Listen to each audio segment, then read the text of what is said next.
2월 20일 주일 예배를 시작하도록 하겠습니다. 기도하겠습니다. 아버지 하나님 감사합니다. 주 오심이 가까운 이때야 우리가 주의 말씀에 의지하고 우리 눈동자를 이스라엘에다가 중심을 잡고 누가 거짓 적그리스도인지 주님 오심에 대해서 무엇이 우리를 유혹하고 있는지 우리가 똑바로 알 수 있도록 주의 은혜를 베풀어 주옵소서. 주 오심을 기다리는 자, 주님 앞에 설 수 있는 자일 줄 믿습니다. 주님, 우리가 부족하고 모자라고 여러 가지 죄를 지을지라도 주의 은혜를 베푸사 우리를 주님 앞에 서게 하여 주옵소서. 감사드리고 우리 주 예수 그리스도 이름으로 기도드리옵나이다. 아멘. 주님 오심이 정말 가까운 것 같습니다. 그래서 요즘 우리가 진짜 중요한 거는 예수를 믿는 사람들이 가짜 믿음, 또 가짜 신앙, 이 중심이 많이 흐려져 있는 것 같아요. 그래서 통일교, 신천지, 그리고 정광훈 같은 또 목사 이런 비진리에 너무 쉽게 넘어가요. 그리고 자기가 다닌 교회 목사님들이 도대체 진리에 대해서 말하고 있는지 아니면 도덕 윤리에 대해서 말하고 있는지 성경을 이야기를 하고 있는 건지 아니면은 유명한 명사의 서적들을 강의하고 있는지 이거 우리가 조금 확인해 볼 필요가 있습니다. 그래서 제가 지금 다루고 있는 메시아, 그 올바른 메시아 관 그리고 마지막 때에 혼란을 야기하지 않도록 우리가 한번 가지고 히브리 관점에서 메시아를 보고 이 히브리 관점이 옳은 것이 아니에요. 그래서 이 히브리 관점이 히브리인들의 관점이죠. 그래서 성경이 말하는 관점은 오늘도 이런 관점에서 히브리인들은 두 명의 메시아를 있다고 생각하고 있어요. 하나는 요셉의 아들 메시아, 고통받는 종. 또 하나는 다윗의 아들 메시아, 정복하는 왕. 그러니까 그들은 메시아가 두 명이 있다고 생각하는 거예요. 우리는 이거죠. 예수님이 오시고 죽으시고 부활하셔서 다시 오신다는 거고. 그래서 이런 관점에 확연하게 틀립니다. 왜 그러면 틀릴까요? 그들은 예수님이 오심을 크게 말하면은 그들은 구약은 인정하는데 그 구약 중에서도 토라, 모세 오경을 인정하는데 특별히 신약은 인정하지 않는 거예요. 그들이 예수 그리스도를 메시아로 인정하지 못하기 때문에 그래서 그들이 모세 오경에서 깨달은 바하고 그러니까 모세 오경에서 깨달은 바 플러스 구약의 나머지 구약 성서들 그리고 히브리인들이 공부하고 가르치는 그들의 성경 외에 그들의 탈무드를 비롯해서 기타 모든 책들과 행동 양식들. 그래서 이런 것들이 오늘날 히브리인들이 성경을 떠나서 그들의 토라 플러스 구약 플러스 신약의 이 모든 것들을 떠나 있는 거예요. 모든 것을 떠나 있다면 좀 그렇고 그들이 그래서 토라 모세 오경 플러스 구약 플러스 그들의 탈무드 그들의 심지어 말하면 히브리인들의 종교관이라고 보면 돼요. 그러니까 예를 들어서 종교라는 것은 우리는 기본적으로 신앙이라고 보는 관점이에요. 우리 기독교는 신앙이다. 그런데 히브리인들도 신앙, 그들의 모세 오경 플러스 구약은 신앙에서 출발한 거. 그런데 그들의 탈무드, 기타 여러 가지의 서적들, 그러니까 그들의 조상들, 그들의 선생들이, 그들의 랍비들이 저술한 책자들을 그들은 쉽게 말하면 교과서를 받아들이는 거예요. 성경적 차원에서의 차원에서 받아들여서 그들이 그것을 지키고 그것을 행동해요. 그러면서 원래 모세 오경에서의 취지를 벗어나 있는 거죠. 오늘날 우리도 마찬가지죠. 우리도 로마의 사고, 로마에서 이 성경이 로마, 그러니까 이 캐토릭이죠. 캐토릭에서 기독교가 탄생되어지는 것처럼 우리도 여러 가지 세월이 지나면서 여러 가지의 뭐 교단이라 그러면 교단, 이런 식으로 여러 가지로 이렇게 뿌리를 많이 내려와요. 그래서 본질하고 때로는 전혀 다른 것 같은, 그래서 우리가 이 마지막 때에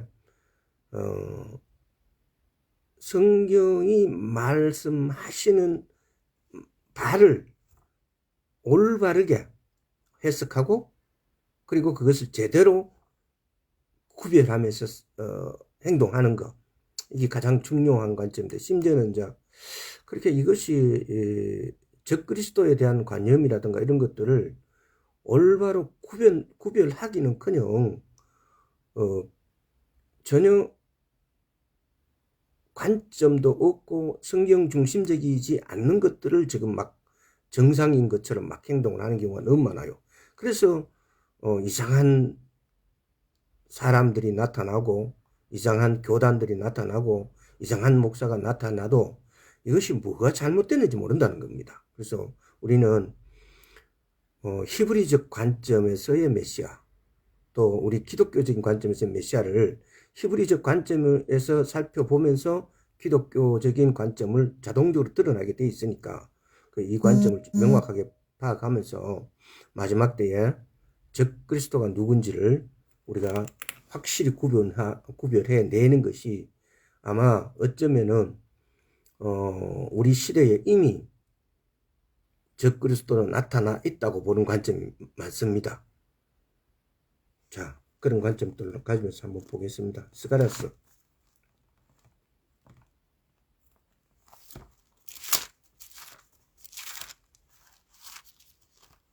12장.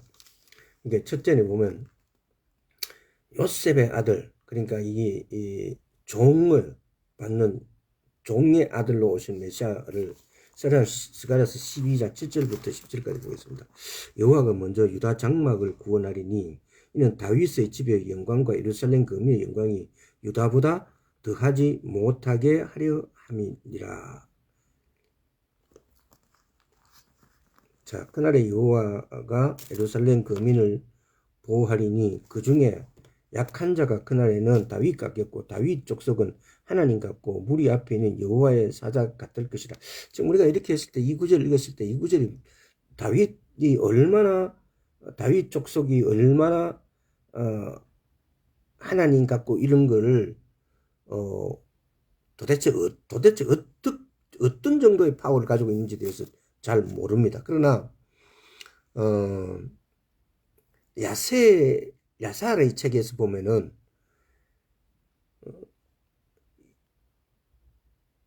열두 아들들, 야곱의 12아들들의 능력들이 대단합니다. 그야말로 무협지에 나오는 수준이에요. 그 12아들이 애굽에 탈출하면서 또는 애굽에 있으면서 마지막에 나오는 과정에서 그들이 힘이 또 그리고 이스라엘에 들어와서 그들의 이방 종족과 싸우는 그들의 힘을 보면 완전 무협지예요. 근데 그 야살의 책이 책에서 나오는 내용을 읽어보면은 우리가 생각하는 어떤 부분들하고는 지금 이런 부분에서 왜 다윗의 집의 영광이 유다보다 더하지 못하게 하려 한다. 다윗의 집의 영광과 근데 이게 이렇게 했을 때 이들의 파워, 힘 이런 걸 보면은 그 야사라 책에서 보면은 대체 대략적으로 짐작할 수 있어요. 그날에 여호와가 예루살렘 거민을 보호하리니 그 중에 약한 자가 그날에는 다윗 같겠고 다윗의 족속은 하나님 같고 무리 앞에는 여호와의 사자 같을 것이라. 예루살렘을 치러 오는 열국을 그날에 내가 멸하기를 힘쓰니라. 10절 내가 다윗의 집과 예루살렘 거민에게 은총과 강구의 심령을 부어주리니 그들이 그 찌른바 그를 바라보고 그를 위하여 애통하기를 독자를 위하여 애통하듯 하며 그를 위하여 통곡하기를 장자를 위하여 통곡하듯 하리로다. 이 요셉의 아들 메시아, 그러니까 이 요셉의 아들로 오는 메시아는 표현 안 한 거죠. 또 스가랴서 9장 9절 볼게요. 그러니까 우리말로 하면은 처음 오시는 초림으로 오시는 예수님 9장 9절을 보면은 시온에 따라 크게 기뻐할지어다 예루살렘에 따라 즐거이 부를지어다 보라 내 왕이 내게 임하나니 그는 공의로우며 구원을 베풀며 겸손하여서 나귀를 타나니 나귀의 작은 것 곧 나귀 새끼니라. 이 처음 오셨을 때의 예수님의 모습이에요. 그래서 그때의 처음 오시는 그러니까 우리는 지금 이걸 알고 있는 거죠. 그러나 히브리 관점에서는 처음 오시는 예수님을 요셉의 아들 메시아로 보는 거예요. 그러니까 그들은 메시아가 두 분이 있다, 두 사람이 온다라고 정의를 하고 있어요. 그래서 처음 오시는 메시아는 고통받는 종으로 오신다. 두 번째 오는 메시아는 왕으로 정복하러 오신다. 그들이 정복이라는 개념이 뭡니까? 그들이 온 주변의 사람 민족으로부터의 핍박을 받고 잡혀가고 불이익을 당하고 그랬던 것을 정복하고 그들을 포로에서 구속해내 줄 것이고 당연히 이제 그들이 지금까지 자기들을 괴롭히는 나라들을 오히려 정복할 것이다라는 이런 정복의 왕으로 메시아가 오실 것이라고 보는 거죠.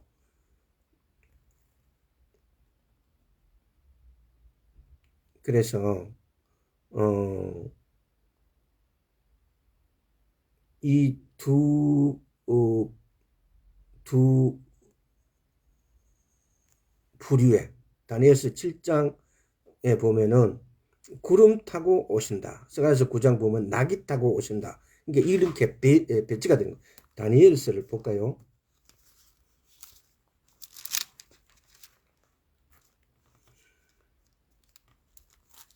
다니엘서 7장 이제 7장 13절 13절에서 14절까지 보겠습니다. 내가 또 밤 이상 중에 보았는데 인자 같은 이가 하늘 구름을 타고 와서 옛적부터 항상 계신 자에게 나와 그 앞에 인도되매 하늘 구름을 타고 온대요. 그에게 권세와 영광과 나라를 주고 모든 백성과 나라들과 각 방언하는 자로 그를 섬기게 하였으니 그 권세는 영원한 권세라 옮기지 아니할 것이요 그 나라는 빼앗지 아니할 것이니. 다니엘 환장에서 보면은 구름 타고 오시는, 근데 스가랴서 9장 9절에 보면 나귀 타고 온다 그래요. 이게 우리는 초림과 재림이라고 평가를 하는데 이스라엘에서는 처음 오시는 메시아, 그리고 두 번째 오시는 메시아, 이것도 보면 우리는 처음, 두 번째 이렇게 구분하는데 어떻게 보면 히브리 관점에서는 그러니까 한 메시아는 나귀 타고 오고 또 다른 메시아는 구름 타고 오신다. 정확한 표현은 그거죠. 창세기 49장 한번 볼게요. 지금 이런 우리가 이런 관점에서 앞으로 올 메시아 예수 그리스도의 재림은 정확하게 언제쯤 어떤, 그러니까 예를 들어서 적그리스도는 어느 나라에서 예를 들어서 나타날 것인가 보면은 여러 가지 형태로 사람들을 적그리스도로 이렇게 명명해요. 근데 성경적에는 분명히 성경에는 그 단서가 있을 거예요. 근데 우리가 그걸 알지 못하는 거죠. 우리는 보면은 그 시간이 지나고 나면 하고 깨닫게 되는 것이 대부분의 예언들이에요. 근데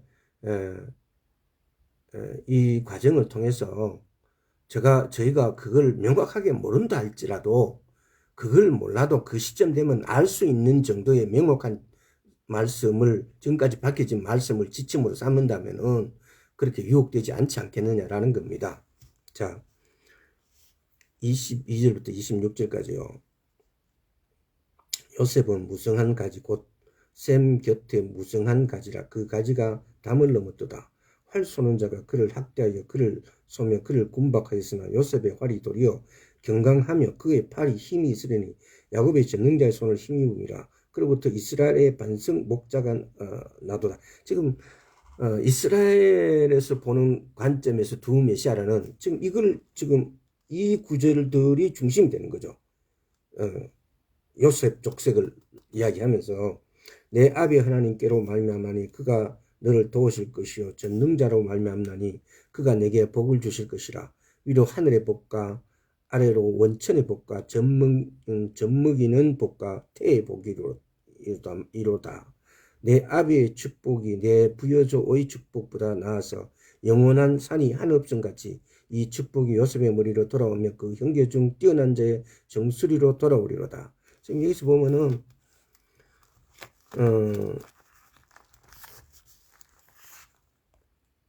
뛰어난 자의 정수리로 돌아오리로다. 이것도 지금 보면은 지금 오늘은 이걸 해석할 좀 시간이 좀 많이 걸려서 그런데 이게 지금 보면은 성경에 이렇게 토를 달아난 거 보면은 신명기 뭐 기타 등등하고 아주 이걸 알아묻게 해석이 되는 해석을 나름대로 제가 이렇게 옳다고 생각한 것을 적어놔 기록된 게 있습니다. 그렇지만은 시간이 너무 걸려서. 자, 중요한 건 24절에 이스라엘의 반석인 목자가 나도다 그래요. 어디서? 24절에 요셉의 활이 도리어 경강하며 그의 팔이 힘이 있으니 야곱의 전능자의 손을 힘입음이라. 그로부터 이스라엘의 반석인 목자가 나도다 그래요. 이제 이런 것으로 인해서 메시아가 요셉의 족속에서 메시아가 있고, 두 번째는 다윗의 아들 메시아가 있다라고 이스라엘 관점은 그렇게 말하고 있는 거죠. 근데 이제 또 보면은 오늘날에도 그랬잖아요. 유대인의 관점에서는 보면은 에서 족속을 기독교인이 에서의 족속이라고 보는 거예요. 아까 말했지만은 유대인들은 로마를 통해서 가톨릭에서 기독교로 이렇게 떨어진 것이 분리되가 나왔기 때문에 유대인들은 그들의 관점에서 에서 족속에서 기독교인이 아마 탄생된 것 아니냐라고 본다는 거죠. 우리는 예수 그리스도로 인해서 예를 들어서 로마 가톨릭에서 16세기, 17세기부터 이렇게 종교개혁 운동이 생기면서 로마 가톨릭에서 기독교가 분리가 되어져 나오는 거죠. 근데 그러면서 기독교가 사실은 그러니까 한 100 몇십 년 전에 기독교적인 교리가 거의 완성이 되어 버렸어요. 그러면서 히브리 관점이 빠지고, 그리고 히브리의 이 관점이란 것이 오늘날도 마찬가지입니다만은 오늘날 개혁 성경에서 보면은 옛날에 구약 성경이나 신약 성경의 해석이 많이 차이가 나요. 그런 것들이 이제 히브리 관점 또는 올바른 성경 해석에서 많이 이렇게 참조가 된 거죠.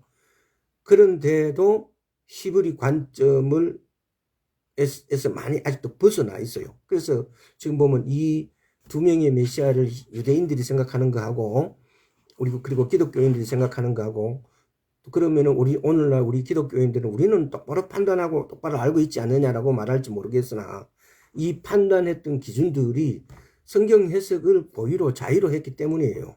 근데 오늘날 우리는 이걸 통해서 진짜 메시아가 어떤 분인지를 알아가는 거예요.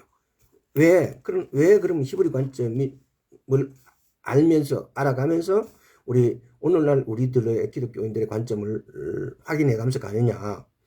우리 세상에는 예수님을 믿는 크리스찬들도 수천만 종류예요. 우리나라만 해도 교단이 400개가 넘는다 그래요. 그러니까 이 많은 교단에서 그 교단에 왜 교단이 탄생이 되나요? 교단은 근본적인 것은 성경 해석 문제예요. 우리는 이 구절을 이렇게 해석한다. 너는 어떻게 하냐? 라는 성경의 관점을 해석상의 관점으로 보면 제일 교단의 형성이 제일 뭐 여러 가지 기타다. 네가 보기 싫어서 난 새로 교단 만든다는 것도 있고 또 뭐 헌금이나 이런 문제에서 이 갈라지는 것도 있고 여러 가지 있겠지만은 가장 큰 문제는 성경 해석적인 문제라고 보면 돼요. 그래서 이렇게 많은 교단이 발생되어 있는데 그래서 오늘은 그래서 제가 그저께도 생수를 들어갔다가 어떤 할머니를 만나서 이렇게 보니까 내가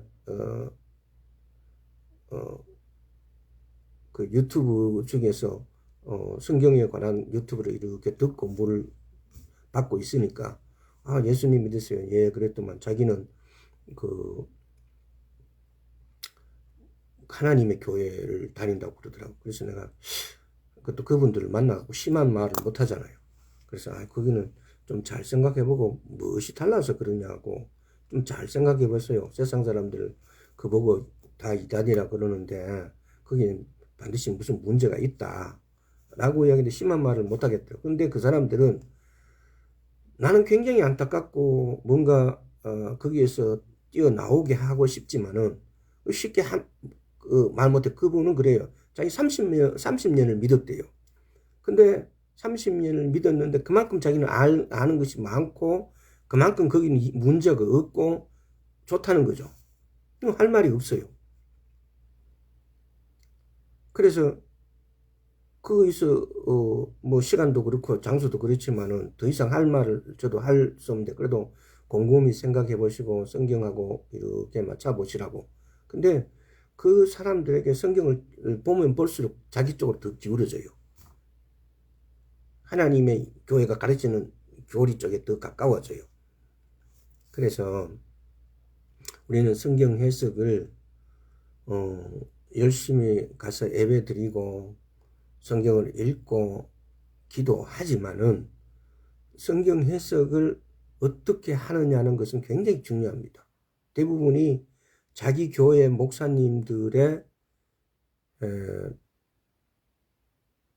관점에서 벗어나질 잘 못해요. 근데 요즘 사람들은 전부 다 사실은 대단한, 외국에 비하면 우리나라 같은 경우 대단한 학력들을 갖고 있고 또 요즘은 외국하고의 이 관계, 문화 문물을 받아들이는 속도 이런 것들은 사람마다 다 차이가 있지만은 그래서 그런 것을 통해서 오히려 올바르지 않는 해석에 대해서 매달리지 않을 수가 있는데 근데 사람들이 먹고 사는 문제에 대해서는 바로 해석을 해요. 바로 그냥 올바른 루트를 아닌 건 아니라고 말할 수가 있는데 근데 이 성경적인 관점에 있어 가지고는 쉽게 말하면은 성경적 이 관점 해석을 먹고 사는 문제보다도 더 위에 두지 않는다는 거죠. 그래서 그것보다 더 관심이 없는 거예요. 그래서 그걸 올바로 해석하는지 또는 올바르지 않게 말하고 있는지에 대해서 별 관심이 없다는 거예요. 아마 교회 안에서 한 5% 내지 10% 정도의 성도들 제외한 나머지 분들은 그냥 목사님 죽으라면 죽고 먹으라면 먹고 하라면 하는 것이 올바른 교회를 예수를 믿는다라고 생각을 해요. 근데 나머지 한 10%, 10% 몇 프로 그 정도의 사람들은 교회를 옮기는데 문제가 실제로 그렇게 해서 옮기는 사람들이 있고 해석이라는 이런 문제. 그러니까 제가 몇 년 전에 들었던 이야기인데, 신학교에서 어떤 의사였던 분이 신학교를 와서 이렇게 공부를 하는데, 그 신학교의 교수들이 가르치는 관점이 전혀 안 맞고 틀리고 막 하니까 그 신학 교수에게 질문을 하고 그거는 아니라고 이렇게 했는데도 그 신학 교수는 자기가 한 말이 맞다라고 하는데, 그래서 그 신학 교수는 그 학생, 그러니까 의사였던 그분을 왕따 비슷하게 시키게 되고, 또 그러면 그 문제에 있어 가지고 그 의사가 하는 말이 맞다라고 생각한 분들도 거기 그 같은 학생들 중에는 분명히 있었을 거예요. 그래도 그 신학생의 편을 들지를 못하는 거예요. 그 의사의 편을. 왜? 그 학교에서 졸업해야 되고 거기서 그 학교에서 자격증을 따야 되니까. 그러니까 성경을 올바르게 가르치지 못해도 자기에게 속한 교단 내지는 그런 자격증 이런 것 때문에 그걸 과감하게 못 떠나게. 오늘날 우리 교회도 그래요. 자기들 그 교회에서 이미 내가 이 교회에 몇십 년 됐는데 내가 이미 직함이 장로인데 내가 다른 데 가면 장로로 인정해 주지도 않고 다른 교단에 가면 아예 인정해 주지도 않고 막 이런 부분들이 있어서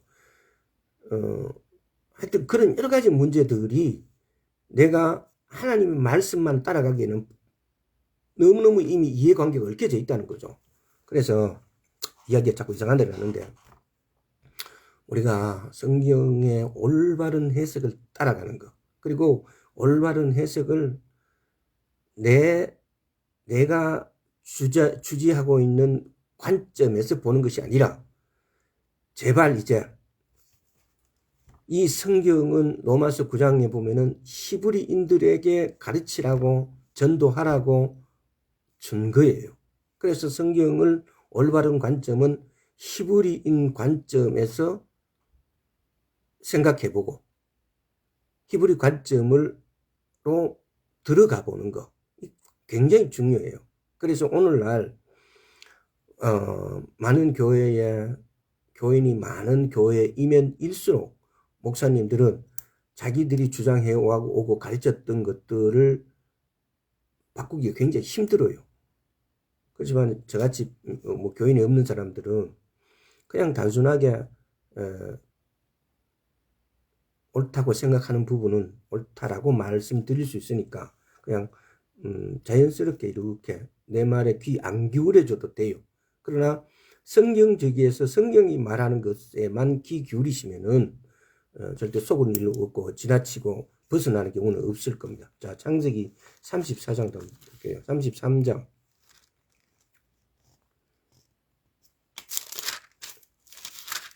33장 4절. 에서가 달려와서 그를 맞아서 안고 목을 얻맡기고 그와 입맞추고 피창우니라. 여기서 우리 보면 입맞추다에 해당하는 히브리어는 이게 위에 점이 찍혀져 있대요. 히브리어 성경에는. 근데 이것은 윗선적인 입맞춤과 포용이었다라는 것을 표시하기 위해서 거기에 일반 히브리어에는 다르게 거기에 점이 찍혀져 있는 거예요. 그러니까 이제 이걸 흔히들 말하는 에스가 야곱의 복을 빌었을 때 남은 이빨 자국이다라고 해요. 그러니까 에스가 야곱의 목을 물었을 때 남은 이빨 자국이라고도 해요. 하여튼 이런 것들이 뭐 여러 가지 문화적으로 또는 역사적으로 이렇게 이런 어떤 관점들도 묻어 있죠. 그러나 그래서 오늘 우리가 히브리 관점에서 두 명의 메시아는 요셉의 아들 메시아가 고통받는 종으로 오시는 메시아가 있고 또 다윗의 아들로 오는 정복하는 메시아가 있다. 요셉의 아들 메시아가 오는 것은 조금 전에 우리가 읽었던 창세기에서 49장에서 읽었던 그 줄에서 그래서 히브리인들은 그 요셉의 아들 메시아로 보는 관점이 있다라는 겁니다.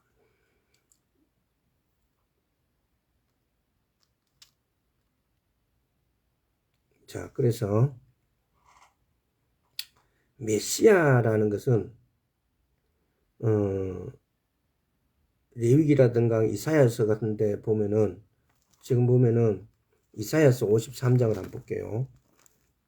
이게 우리는 성경을 우리가 이 히브리어가 아닌 우리 영어에서 또는 한글로 번역된 성경을 보면은 히브리인들이 그들이 갖고 있는 관점하고 많이 틀려요. 그리고 그 단어들에 숨어 있는 그런 역사관 또는 사건들 이런 것들을 우리는 볼 수가 없어요. 그러나 그들은 그 언어 속에 숨어 있는 히브리어가 갖고 있는 특징이 있어요. 그런데 그런 그 언어의 특징에서 또는 언어가 말하는 것에 의해서 우리도 보면 그랬잖아요. 어떤 단어들이 생성되어지고 또는 처음 생성되어졌을 때와 또 다른 뜻으로 쓰여지고 이런 역사나 문화에 의해서 그런 단어들이 새로 생성되어지고 때는 처음과 또 뜻이 다르게 전달되어지고 이런 언어의 뭐 역사적 관점이라 그럽니까? 언어가 시대에 따라서 이렇게 뜻이 변해지는 걸 우리가 보고 있잖아요. 그럼 만약에 그러잖아요. 오늘날 우리가 쓰는 언어를 보면은 중국의 관점이 조선시대까지는 줄기차게 중국적인 관점이 한자어가 포함되어 갖고 한자어로 우리가 소통을 하고 많이 융통이 되었죠. 그러나 20세기 19세기 말부터 시작해갖고 이제 영어권이 들어오면서 우리의 언어에는 영어가 한국어가 되어가는 토착어가 되어가는 이런 언어들이 굉장히 많아요. 저희가 한 50년 뭐 이때 전만 하더라도 우리 촌에 이렇게 가면은 그래요. 서비스 받는다. 뭐 그때 가면 막 다방이 생겨가지고 촌에 다방이 생겨갖고 다방에서 이제 다방 아가씨들이 물을 갖다가 이렇게 서비스로 이렇게 주고 막 이렇게 하면 이 서비스라는 말이 우리 그때의 우리의 부모 조상의 세대들은 할아버지나 이런 분들은 일제시대에서는 살아봐서 일본어는 막 잘해요. 그 사람들이 일본어를 학교에서 배우지도 않고 그냥 했는데도 요즘 학교에서 대학까지 나온 일본어보다 그 사람들 잘해요. 이때 그 일본 일제시대 때 36년 동안 그런 거 기타 등등이 일본어를 아주 소통한 사람 동네 가면 총구석에도 다 있었어요. 근데 그래서 서비스란 말을 우리 동네 촌의 할머니 할아버지들은 아저씨들은 이 서비스 발음이 서비스도 뭐 이상해요.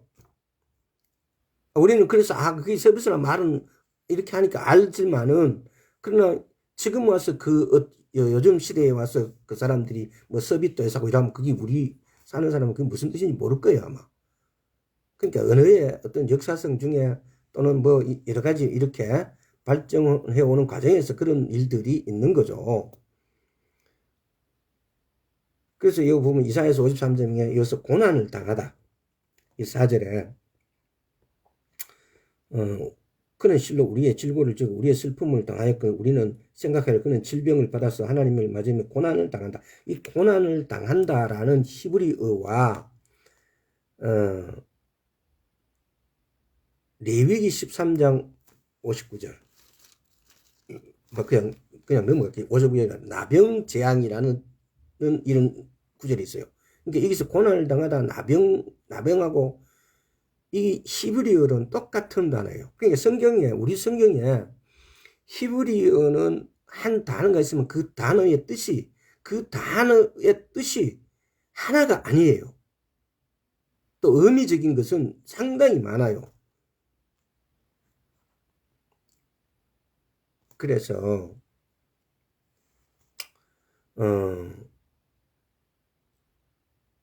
그래서 그런 것들이 오늘날 우리가 히브리적 관점에서 성경을 해석하는 데 있어 가지고 우리말로 적힌 성경의 해석을 우리는 너무나 당연하게 이게 이 뜻이라고 받아들이고 이런 식으로 해석하고 이런 식으로 믿어온 거예요. 그러나 히브리 관점에서 우리가 성경을 보면은 이게 우리가 생각하는 그 뜻이 아니었던 거예요.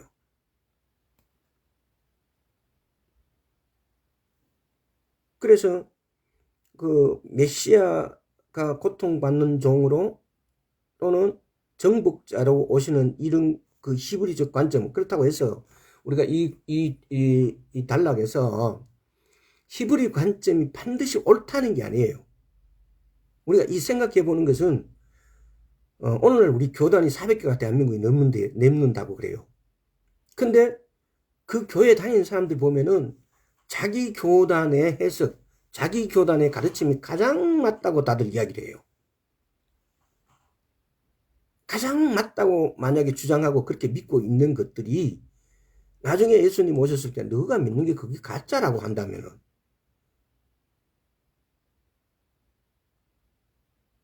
얼마나 황당하겠어요.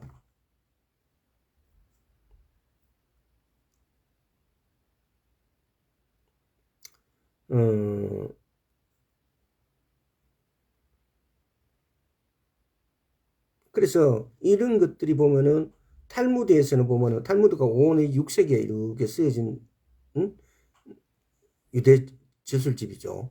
그게 히브리인들 우리는 예를 들어서 구약과 신약을 이렇게 다 보고 기타 또 여기 해석하는 여러 가지 서적들을 보고 성경을 해석하고 믿어가고 있어요. 그런데 히브리인들의 유대교는 모세오경뿐만 아니라 탈무드 뭐 할라다 뭐 하다카 뭐 여러 가지 걔네들이 읽는 그 그러니까 성경화되지 않은 정경이 아닌 어떤 것 그들의 역사 그들의 어떤 그 랍비들의 저술들이 그들의 이렇게 쉽게 말하면은 유대교의 주서적으로 이렇게 가르치고 배우고 있는 거죠. 그러니까 탈무드에서에 보면은 랍비들이에요. 메시아 이름은 무엇인가? 그러니까 지금 이거 이사야서 53장에 4절에서 고난을 당한다. 이렇게 해서 랍비들 이꼬르 나병학자 고난 당한 자 이렇게 이것이 메시아다. 메시아 이름이 이런 뜻이 아닐까라고 하는 그 유대교적인 해석이죠. 쉽게 말하면 그렇게 생각한다는 거죠. 자 그러면은 그래서 제가 또 이게 다 알 수는 없는 거지만은 그러나 유대인들이 그렇게 그러니까 제가 오늘 이 하는 말씀 여러분들이 각자 생각해 봐야 돼요. 무슨 말이냐면은 이스라엘 우리가 히브리 관점을 그들의 해석을 배워야 되고 알아야 되지만은 오늘날 우리 교회에 대한민국만 400개가 넘는 교단들이 갖고 있는 어처구니 없는 이 현실들. 그래서 자기 교단에서 자기 목사님은 과연 언제 예수님이 오신다 그러냐? 그러면 또 적그리스도는 누구냐? 또 자기 교회 목사님이 예수님이 심지어 오신다고 말도 안 하는 목사님이 계세요. 정말 지금의 때를 전혀 짐작을 못하고 있는 거죠.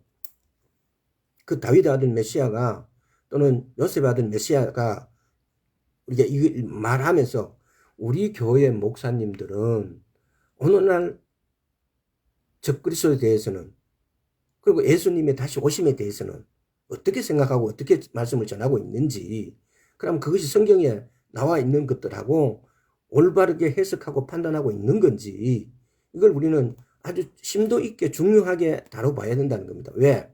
정말 예수님이 오심이 저는 개인적으로는 10년 안이라고 봐요. 이스라엘이 1948년 독립이 되는데 그때는 예루살렘이 이스라엘 회복되지 않았어요. 그 예루살렘은 요르단의 땅이었어요. 근데 1967년 3차 중동전쟁을 끝내고 예루살렘 땅을 회복을 했어요. 그래서 그때부터가 저는 한 일회의 기간이 70년이라면은 그때부터 이스라엘이 이 땅에 제대로 창설된 거예요. 이스라엘 나라가 다시 세워진 거예요. 그러면 1967년에서 70년을 더하면은 2037년이 돼요. 그래서 저는 2037년 안에 예수님이 재림을 하신다라고 보는 거죠. 왜냐하면 만약에 이스라엘의 성경에 나오는 말씀대로 1948년 6월 달에 이스라엘이 독립했어요. 1948년 5월 14일 날에 이스라엘이 독립했죠. 근데 그때부터 한다면 1968년에서 1948년에서 70년, 1918년에 이미 70년이 돼버렸어요. 하나님의 말씀이 그렇게 차이 나는 경우가 없어요. 지금까지 성경의 예언이 다 이루어졌는데. 그래서 수도가 없는 도시가 독립했다고 보기 어렵다는 겁니다. 그래서 저는 1967년에 예루살렘이 회복되면서부터 그때부터 이스라엘의 나라가 다시 시계가 탄생되었다라는 겁니다. 자, 그래서 우리가 이 다니엘서 9장에서 또는 2장에서 등등에서 다니엘서도 계시록보다 더 유심히 다니엘서와 계시록을 스가랴서 등등을 비교해가면서 공부를 해야 돼요. 근데 그 다니엘서 나오는 메시아의 바벨론, 그 다음에 그리스, 로마 등등의 4개의 신상의 머리, 금, 은, 동, 철로 되어 있는 2다리, 이런 것들을 그 역사가 그러면 지금은 어느 시점에 와 있냐는 거죠. 그래서 성경에 그걸 다 해석을 해놨어요. 금은 바벨론이었다. 은은 메대와 바사였다. 메대, 바사, 페르시아예요. 페르시아. 그리고 동은 금, 은, 동은 그리스, 헬라였다. 그리고 철로 된 두 다리와 발은 로마였다 이거예요. 그 로마 때 동로마, 서로마가 갈라지고 그러면서 9발가락은 과연 그럼 어느 것은 흙이고 어느 것은 철이다는 이런 부분들, 아마 이런 부분들을 찾아서 보면은 굉장히 재밌어요. 해석도 다양하게 막 해놨으니까. 자, 그리고 오늘 왜 이렇게 자꾸 이게 주제가 자꾸 다른 데로 가는지 모르겠는데, 하여튼 그래, 다윗의 아들 메시아는 그러면은 요셉의 아들 메시아는 지금까지 몇 군데를 살펴봤고, 다윗의 아들 메시아는 그러면은 창세기 49장 10절, 홀이 유다를 떠나지 아니하여 치리자의 지팡이가 그 발 사이에서 떠나지 아니하시기를 실로가 오시기까지 미치리니 그에게 모든 백성이 복종하리로다 그래요. 이 실로 메시아예요. 메시아. 제 책에는 보면은 실로라는 뜻이 평정했다는 의미를 가진 메시아. 평정하다. 실로라는 뜻이 평정하다라는 이런 뜻이에요. 이 실로라는 것이 시편 89편 3, 4절 한번 찾아볼게요.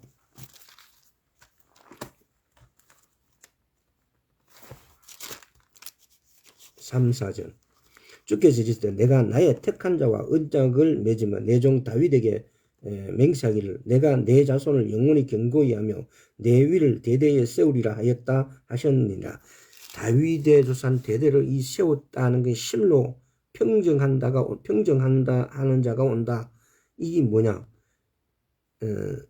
정복자 메시아를 말하는 거예요. 실로 메시아 이걸 평정했다는 의미. 엘레미야서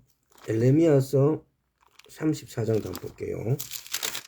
33장 14절에서 18절. 나 여호와가 말하노라. 보라, 내가 이스라엘 집과 유다 집에 대하여 이런 선한 말을 성취할 날이 이르리라. 그날 그때 내가 다윗에게 한 어려운 가지가 나게 하리니 이 가지, 삭, 그가 이 땅에서 공평과 정의를 실행할 것이라. 그날에 유다가 구원을 얻겠고 예루살렘에 안전히 갈 것이라. 그 성은 여호와 우리의 의라 일컬음을 얻으리라.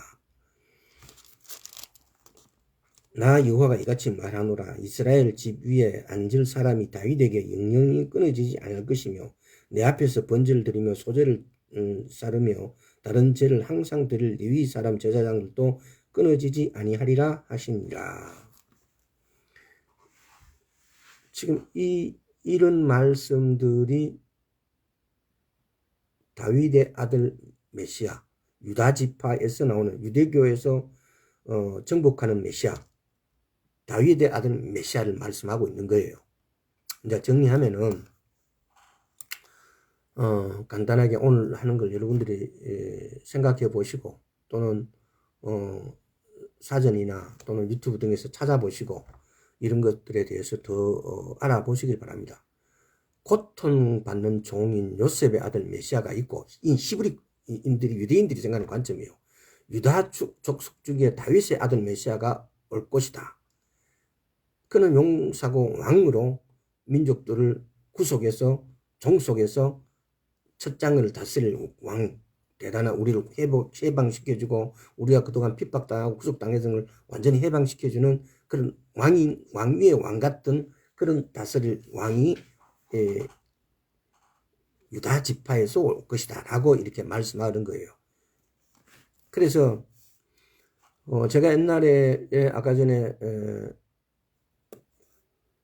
요셉의 아들 오는 것에 대해서 창세기에서 본 그 구절에 대해서도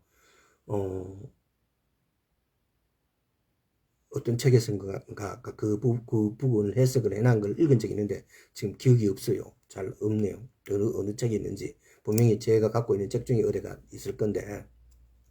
그래서 여러분들 예수님 오실 때가 너무 가까워요. 우리 교회 우리 목사님이 이걸 가르치지 않는다. 그러나 또 입에 발린 식으로 예수님 오신다, 곧 오신다, 2000년 전부터 바로 곧 오신다 그랬다.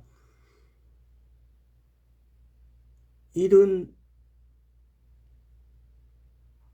말들은 오히려 내가 예수님 오심에 대해서 눈을 감게 되는 말들이 될 수도 있어요.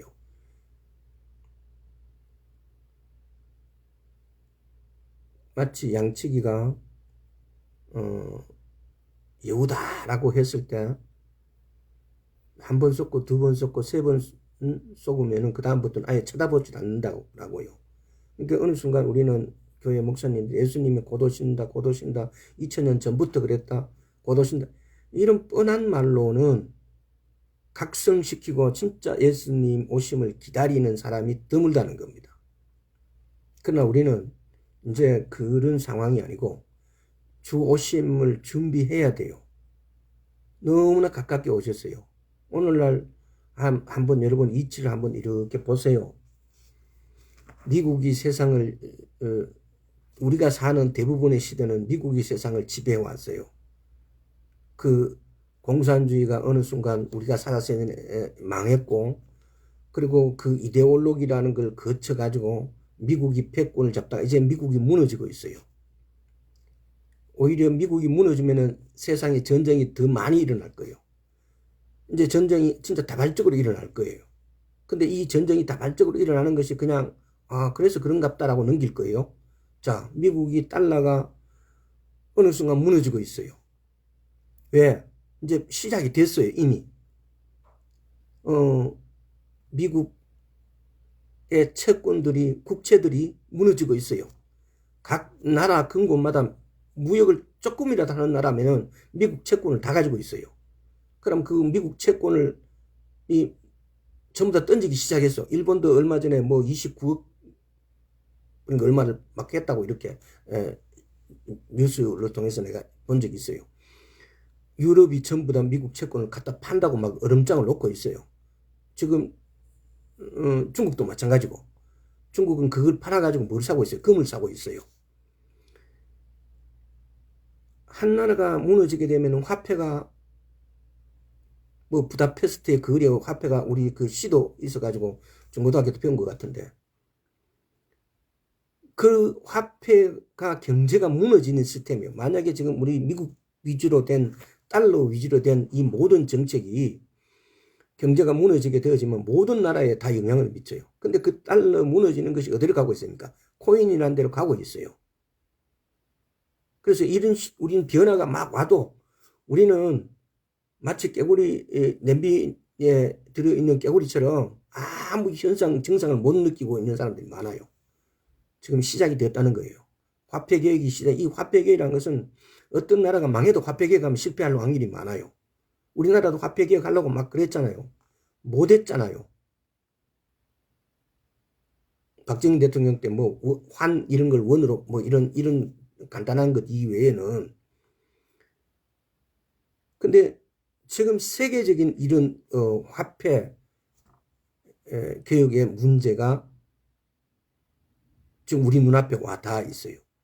그리고 아마 몇 년 안 있어가지고 원래 화폐 개혁이란 것이 미국이 달러가 그렇게 세계의 달러가 되었던 것은 중동의 원유의 대금 지불을 달러로 해라 라고 해서 그때부터 달러의 가치가 그야말로 안정적인 국제화폐가 되어진 거예요. 근데 오늘날 보세요. 지금 우리나라 같은 경우 그 나중에 한번 이렇게 보세요. 지금 그 사실들이 되어간다는 사실은 전기 에너지 생산 문제에 있어 갖고 지금같이 원유나 수력 발전, 화력 발전, 원자력 등등이 있는데 우리나라가 개발하고 있는 어마어마한 전력 생산이 곧 아마